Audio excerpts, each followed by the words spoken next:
भेटतो, येशू तुला भेटतो, येशू तुला भेटतो, येशू तुला भेटतो. कधी नाही बदलणार, येशू तुला भेटतो, कधी नाही बदलणार, येशू तुला भेटतो. आपल्या लोकांस भेटून भोजन देणार, आपल्या लोकांस भेटून भोजन देणार. आज पण तुला तृप्त करणार, आज पण तुला तृप्त करणार, येशू तुला भेटतो, येशू तुला भेटतो. आपल्या लोकांस भेटून रोग सर्व मिटवणार, आपल्या लोकांस भेटून रोग सर्व मिटवणार. आज पण तुला बरं करणार, आज पण तुला बरं करणार, येशू तुला भेटतो, येशू तुला भेटतो, येशू तुला भेटतो, येशू तुला भेटतो. आपल्या लोकांस भेटून अद्भुत करणार, आपल्या लोकांस भेटून अद्भुत करणार. आज पण तुझ्यात क्रिया करणार, आज पण तुझ्यात क्रिया करणार, येशू तुला भेटतो, येशू तुला भेटतो, येशू तुला भेटतो, येशू तुला भेटतो. कधी नाही बदलणार, येशू तुला भेटतो, कधी नाही बदलणार, येशू तुला भेटतो.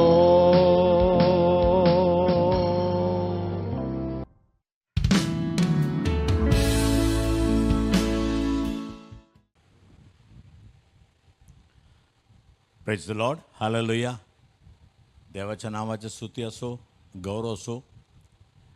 आणि येशू तुला भेटतो मराठी कार्यक्रमासाठी तुम्हा सर्वांना मी स्वागत करीत आहोत.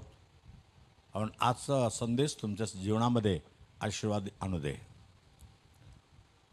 तीमोथेकरास दुसरी पत्री 4 अध्याय 5 वचनामध्ये, 2 तिमोथेयू चॅप्टर 4 वर्स 5. तीमोथेकरांचं दुसरी पत्री 4 अध्याय 5 वचन. तू तर सर्व गोष्टीविषयी सावध राहा, दुखे सोस, स्वार्थिकाचे काम कर, तुला सोपवलेली सेवा पूर्ण कर, तुला सोपवलेली सेवा पूर्ण कर. येथे अर्किपाला पाहून असा मन परमेश्वर म्हणतो, पण आम्हा प्रत्येकाबद्दल देवाची अपेक्षा हेच आहे. देवाने आम्हाला काय काम दिलेलं आहे, काय सेवा दिलेलं आहे, त्याला पूर्ण करावा, त्याला पूर्ण करून राहावा.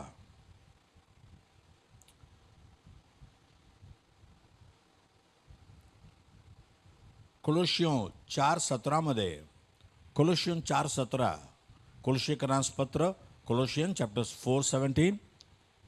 अर्केपाला सांगा की जी सेवा तुला प्रभूमध्ये मिळाली आहे ती पूर्ण करण्याकडे लक्ष दे. प्रत्येकानं देवापणे काहीतरी सेवा दिलेली आहे ना, देवाकडून मिळवली आहे.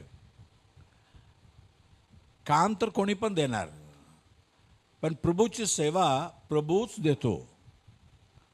तुम्ही प्रेषितांची कृती आहे 20:24 ॲक्ट्स 20:24. प्रेषितांची कृती 20 त्याच्या वचन 24. मी कशाचीही काळजी करीत नाही. मी आपल्या प्राणाची किंमत एवढी सुद्धा करत नाही, यासाठी की मी आपली दाव आणि देवाच्या कृपेची सुवार्ता निश्चिताने सांगण्याची जी सेवा मला प्रभू येशूपासून प्राप्त झाली आहे ती शेवटास न्यावी. म्हणजे येशू ख्रिस्ताकडून मला एक सेवा प्राप्त झालेली आहे. देवाने त्याला पौलुसला देवापणे बोलवलं होतं. आणि हे अध्याय 20 23 वचनावर तो म्हणतो, 23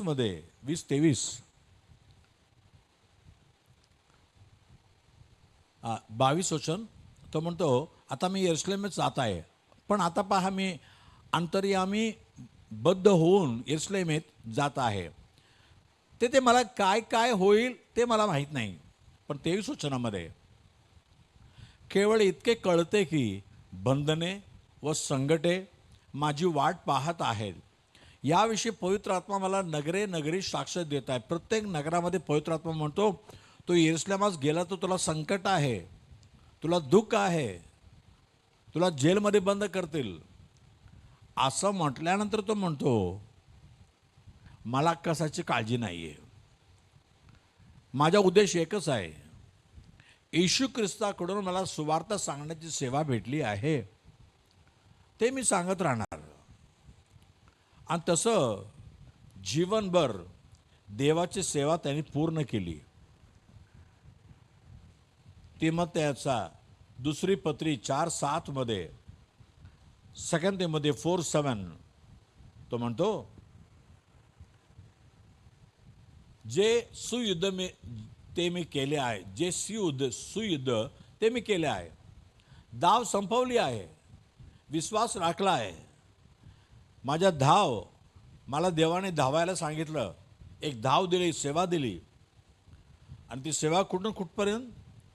प्रेषितांची तुम्ही रोमक्रांस पत्र 20:19 रोमक्रांस पत्र 20:19 15:19 आय एम सॉरी, रोमक्रांस पत्र 15:19 रोमन्स 15:19.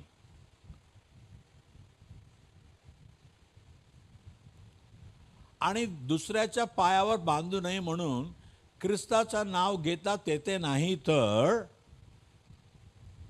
त्याची वार्ता ज्या लोकांना कोणी सांगितले नाही ते पाहतील, ज्याने ऐकले नाही ते समजतील. ह्या शास्त्र लेखाप्रमाणे सुवार्ता सांगण्याची मला हौस होती. पुढचे वचन, यामुळे मला तुमच्याकडे येण्यास अनेक वेळा अडथळा झाला आहे.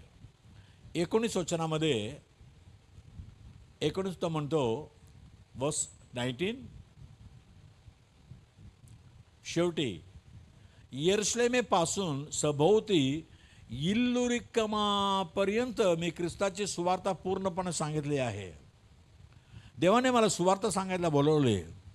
ते सुवार्ता यरूशलेमात सुरू केली. मी तिथं सुरू करून इल्लुरिकामा देशापर्यंत मी जात राहिलो.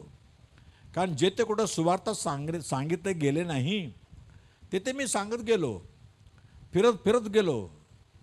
देवाने त्यासाठी त्याला बोलवले. प्रेषितांची कृती 13:2 ॲक्ट्स 13:2 प्रेषितांची कृती 13:2. ते प्रभूची सेवा उपास करत असता पवित्र आत्मा म्हणाला, बर्नबा और शाऊल यांना ज्या कार्यासाठी, ज्या सेवेसाठी मी बोलवले आहे त्यासाठी त्यांना माझ्याकरता वेगळे करून टाका, वेगळे करून ठेवा. त्यांना वेगळे केले आणि ते निघाले. सगळे प्रेषित यरूशलेममध्ये राहिलं. पत्रोसपासून तोमापर्यंत सगळे तिथंच राहिले, तिथं सेवा करत राहिले. पण देवाने पौलुसला म्हटलं, तू इथं राहायचं नाही, तो संपूर्ण जगामध्ये जा. प्रेषितांची कृती 1:8 ॲक्ट्स 1:8 देवाने सांगितलं होतं, पवित्र आत्मा तुम्हावर येणार, तुम्ही सामर्थ्य प्राप्त करून या पृथ्वीच्या शेवटपर्यंत तुम्ही माझे साक्षी व्हाल. पण यरुशलेमात कोण हालायला तयार नाही. पण पौलुस गेला. देवाची सुवार्ता, देवाची सेवा देवाने तुम्हाला दिलेले ते पूर्ण करा. आमच्या प्रभू परमेश्वराला पहा. उत्पत्ती 2:2 लिहिलेलं आहे. उत्पत्ती 2:2 जेनेसिस 2:2 देवाने केलेले आपले काम 7व्या दिवशी संपवले. केलेल्या सर्व कामापासून त्याने 7व्या दिवशी विसावा घेतला. संपूर्ण काम 7 दिवसामध्ये देवाने पूर्ण केलं. त्यानंतर विश्राम केला. आज आम्हाला सुद्धा देवाची सेवा या जगामध्ये करायची आहे. आमचा विसावा स्वर्गात आहे.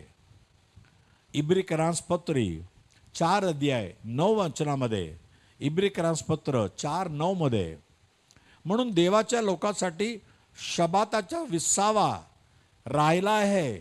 10 कारण जो कोणी त्याच्या विसाव्यात आला आहे त्यानेही जसं देवाने आपल्या कृत्यापासून विसावा घेतला तसं आपल्या कृत्यापासून विसावा घेतला आहे. आमच्या सर्व काम, सर्व सेवा, सर्व कृत्ये या जगामध्ये पूर्ण केल्यानंतर जसं देवबापाने सगळं सृष्टीचं सर्व काम आटोपल्यानंतरच 7च तो आराम घेतला. त्याचा आमचा आराम इथं नाही आहे. देवाच्या लोकांसाठी आराम इथं नाही, विसावा इथं नाही आहे. खरं आहे, येशूकडे आलं तर मनामध्ये विसावा भेटतो. मत्ती 11:28 मॅथ्यू 11:28 मत्ती 11:28 येशू ख्रिस्तांना म्हणलो, अहो कष्टी हो बारा करणं जण हो, तुम्ही सर्व माझ्याकडे या म्हणजे मी तुम्हाला विसावा देईन. बरोबर आहे. आज येशूकडे या, पापापासून मुक्ती भेटणार, बिमारीपासून मुक्ती भेटणार, तुमच्या सर्व संकट, सर्व समस्या, सर्व अडकळातून तुम्हाला मुक्ती तर भेटणार, विसावा भेटणार, मनामध्ये विसावा. पण आमच्या धाव देवासाठी आम्ही धावत आहे, सेवा करीत आहे, ते संपेपर्यंत आम्हाला विसावा नाही. ते संपल्यानंतर स्वर्गामध्ये परमेश्वरने एक विसावाच्या जागा तयार केलेला आहे. योहान 14:2 योहान 14:2 जॉन 14:2 माझ्या पित्याच्या घरात राहण्याच्या जागा पुष्कळ आहेत. नसत्या तर मी तुम्हाला तर सांगितलं असते, मी तुमच्यासाठी जागा तयार करायला जातो. ती जागा तयार झाल्यानंतर मी स्वतः येणार, तुम्हाला घेऊन जाणार असं म्हटलेलं आहे. पण माझ्या प्रियजनांनो, देवाने तुम्हाला काय सेवा दिलेली आहे. आमच्या प्रिय बहिणींनो, तुम्हाला चांगलं कुटुंब देवाकडे दिलेलं आहे. त्या कुटुंबाच्या सर्व जिम्मेदारी तुमच्या खांद्यावर आहे. तुमच्या मुलाचं पालनपोषण करायचं आहे. घरातील सर्व गोष्ट तुम्हाला बघायचं आहे. जे काम तुम्हाला सोपवलं ना ते पूर्ण करा, अर्धवट सोडू नका. तसं देवाची सेवा पण आम्हाला पूर्णपणे करायचं आहे. आता यशाया 44:28 आयझाया 44:28 यशाया 44:28 मी कोरेशाविषयी म्हणतो, तो माझा मेंढपाळ आहे, तो माझे सर्व मनोरथ सिद्धीस नेईल. तो यरुशलेमाविषयी म्हणेल ती माजण्यात येईल आणि मंदिराच्या पाया घालण्यात येईल. हा कोरेश हा बाबुल देशामध्ये आहे. पण त्याच्याबद्दल देवाची इच्छा काय होती, तो यरुशलेमाला येऊन 70 वर्ष झाले. यरुशलेम शहर तुटून पडून राख झालेलं आहे आणि यरुशलेम देवाच्या भवन, देवाच्या मंदिर तुटून पडलेलं आहे. पण देवाने म्हटलं कोरेश येणार आणि तो माझा भवन बांधणार. तसंच एज्रा 1:2 एज्रा 1:2 एज्रा 1:2 कोरेश म्हणतो, पारसाचा राजा कोरेश असे म्हणतो, स्वर्गीच्या देव परमेश्वर ह्याने पृथ्वीवरील सर्व राज्य मला दिली असून अशी आज्ञा केली आहे की यहुदा प्रांतातील यरुशलेमेत माझ्या प्रीत्यर्थ एक मंदिर बांध. आणि तसं तो मंदिर बांधला. बघा, त्याच्याबद्दल देवाची इच्छा तीच होती. त्याची सेवा काय? 120 देशाचा राज्य आहे, राज्याचा तो राजा आहे, महाराजा आहे. पण त्याची सेवा काय? देवाचं मंदिर बांधणे. आज तुम्ही देवासाठी काय करता? एकदा एक सुभेदाराचा नौकर आजारी पडला आणि येशूकडे तो लोकांना पाठवतो. लूक 7:2-3 मध्ये, लूक 7:2-3, शताधिपतीचा एक आवडता दास आजारी पडून मरकास टेकला होता. 3ऱ्या वचनामध्ये त्याने येशूविषयी ऐकून यहुद्यांच्या वडील मंडळीस त्याच्याकडे पाठवले व विनंती केली की आपण येऊन माझ्या दासाला वाचवावे. आणि 4:5 मध्ये त्याने येशूकडे येऊन आग्रहाने विनंती केली व सांगितले आपण त्याच्यासाठी हे करावे अशा योग्यते तो आहे. कारण आपल्या राष्ट्रावर हा प्रेम करतो. तो परराष्ट्राचा आहे पण आपल्या राष्ट्रावर प्रेम करतो. यानेच आमच्याकरता सभास्थान बांधून दिलेलं आहे, एक आराधनालय, एक मंदिर बांधून दिलेलं आहे. म्हणून याला ते ध्याय करावा. तसं कोरेशाविषयी परमेश्वराची काय मर्जी होती? त्याने मंदिर बांधावं. तुम्हाला काही लोकांना सेवे करण्यासाठी तुमची देवाने तुम्हाला बोलवलं नाही, पण कुठं देवाच्या सेवा पुढं जायचं आहे, देवाच्या मंदिर बांधायचं आहे, तिथं मदत करा ना. तुम्ही बांधून द्या. कितीकडं चर्च मणिपूरमध्ये किती 1000पेक्षा जास्त चर्च तोडून टाकलेले आहे. तिथे लोक रस्त्यामध्ये जंगलामध्ये देवाची आराधना करत आहे. त्यांना करा मदत चर्च बांधायला. तुम्हाला जे सेवा दिली ते पूर्ण करा. निर्गमन 35:35, निर्गमन 35:35, एक्सोडस 35:35, एक्सोडस 35:35 मध्ये इथे परमेश्वराने बेजलेला बोलवलं. कोरीव काम करणारे कुशल कारीगर निळ्या, जांभळ्या, किरमिजी रंगाच्या व सुताच्या कापडावर, तलमदानाच्या कापडावर कसा करणारे, विणकाम करणारे, सर्व तऱ्हेचे कसबे काम करणारे, कुशल कामाची योजना करणारे, अशा सारख्याचे सर्व कारीगराचे कामे करण्यासाठी त्याने या दोघांचे मन ज्ञानाने परिपूर्ण केले. कोणाचे मन? 34 वचन तिथे होता बेजलेल. अहलिया आणि बेसलेल दोघांना देवापणे ज्ञान दिलं की देवाच्या निवासस्थानाचं सर्व काम करावा.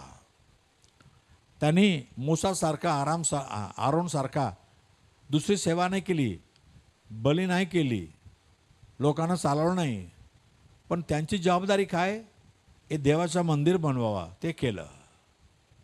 जसं पहिला राजा 9:10 मध्ये, 1 किंग 9:10, पहिला राजा 9:10 मध्ये परमेश्वराचं मंदिर व राजवाडा दोन्ही पूर्ण करण्यासाठी 20 वर्ष लागली. पण त्यासाठी देवाने कोणाला निवडलं माहिती आहे का? ते 9 वचनामध्ये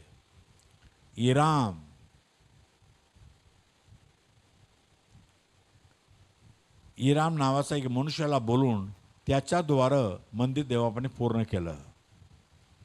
आज तुमच्याबद्दल देवाची आवड हेच आहे. तुम्हाला मिळालेलं सेवा तुम्ही पूर्ण करा. येशू ख्रिस्ताने म्हटलं योहाना 17:4 मध्ये, जॉन 17:4, येशूने काय म्हटलं? जे काम परमेश्वरा तू मला करायला दिलेस ते पुरे करून मी पृथ्वीवर तुझा गौरव केला आहे. देवाने करायला दिलेले काम पूर्ण करा, देवाच्या नावाचा गौरव होईल. येशू ख्रिस्त तुमच्या माझ्यासाठी स्वर्ग सोडून खाली उतरून आला, या जगामध्ये मानव म्हणून राहिला, लोकांना बरं करत राहिला, लोकांना चांगलं सुवार्ता देत राहिला आणि स्वर्गाबद्दल आशा दिली, भरोसा दिली.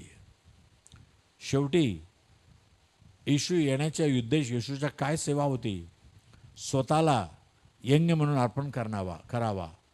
तसंच 2000 सालीपूर्वी येशू ख्रिस्ताने स्वतःला कल्वरी क्रूसमध्ये मारायला दिला. तो मेला, गाडीला गेला, पण जिवंत उठला. आज पण जिवंत आहे. त्याने आपली सेवा पूर्ण केली म्हणून आज तुम्हाला मला तारण भेटत आहे, सुटकारा भेटत आहे. ईश्वर विश्वास ठेवा, सुटकारा भेटेल. तसे येशूसारखा तुम्हाला देवाने दिलेले सेवा काम पूर्ण करा. आपण प्रार्थना करूया. पवित्र देव बाबा, धन्यवाद. जसे येशू ख्रिस्तानं म्हटलं, हे पित्या, या जगामध्ये तू मला काम दिलं होतं, ते कामाने पूर्ण केलं म्हणून, तसं आम्हाला आमच्यासाठी येशू ख्रिस्त जगामध्ये येऊन आमच्यासाठी वधस्तंभीवर खिळला गेला, आमच्यासाठी रक्त वाहिला, तो गाडीला गेला पण जिवंत उठला. आज पण जिवंत परमेश्वर आहे. येशूच आमचा उदाहरण आहे, नमना आहे प्रभू. आणि पिता परमेश्वराने 7 दिवसामध्ये संपूर्ण जगाचा निर्माण केला, सृष्टी केला आणि 7वाचा आराम केला. तसं आम्हाला देवापाने तू काय काम दिलेलं आहे आणि देवाची सेवा दिलेलं आहे, ते आम्हाला पूर्ण करावा. आज पण वचन ऐकणारे काही परमेश्वराचे दास, परमेश्वराचे लोक सेवा सोडून बसलेले आहे, मनामध्ये निराश झालेलं आहे. त्यांना परत उठव प्रभू. एलियाला उठवलं होता, एलिया उठ, इथं तुझ्या मरण नाही, इथं झोपायचं नाही, उठ. आणखीन तुला खूप लांब जायचं आहे. तर प्रत्येकानं जागव प्रभू आणि तुझ्या सेवा पूर्ण करण्यासाठी त्यांना मदत कर. आम्ही पण पौलासारखा म्हणायला पाहिजे, माझे दाव पूर्ण केलेला आहे, मी चांगली कुस्ती मी लढलेलं आहे, असं आमच्या सेवा पूर्ण करायचं आहे. आमच्या मदत कर. आणि आता पण जे काय गरजा आहे ते तुझ्या लेकरांचं ते पूर्ण कर. जे आजारी आहे त्यांना बरं कर. त्याच्या मनामध्ये शांती दे प्रभू, विसावा दे प्रभू, आशीर्वादित कर. येशूच्या नावाने मागितो म्हणा, ऐक प्रभू राजा. आमेन आणि आमेन.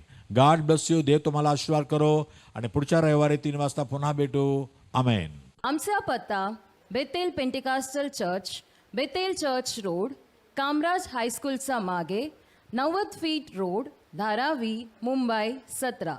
आमचा फोन नंबर 8856653531 किंवा 9833333722 किंवा 9323424695.